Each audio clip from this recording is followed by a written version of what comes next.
Ispričat ćemo priču o dva brata koja su se često svađala. Priču možeš ispričati slično kao ja ili potpuno drugačije.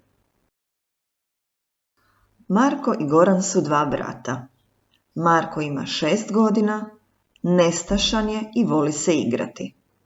Goran ima 18 godina i mora puno učiti za školu. Marku je dosadilo igrati se s autićem i lutkom. Došao je do Gorana. Goran ga je zamolio da ne smeta. Mora još puno učiti. Marko nije poslušao. Naljutio se i počeo je lutkom udarati Gorana. Goran je vikao: "Au, nemoj, prestani!" Zatim mu je Marko istrgnuo knjigu iz ruke. Skoro ju je potrgao. Goran se jako naljutio. Ustao je s fotelje i svom snagom gurnuo je Marka. Marko je zavikao: "Joj, pusti me!" U tom trenu došla je majka. Rekla je: "Ma dečki, nemojte se opet svađati. Morate se slagati.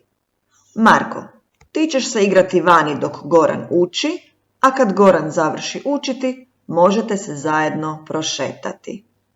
Tako je i bilo.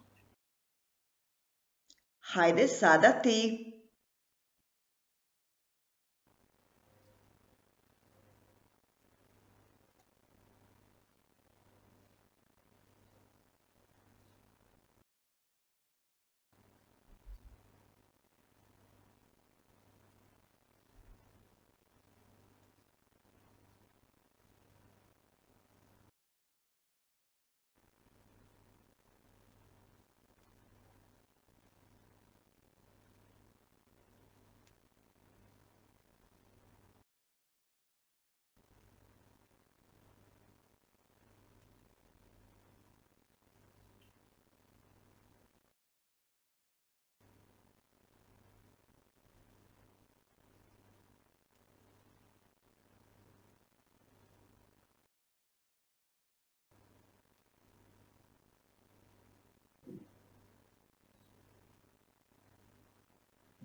Bravo!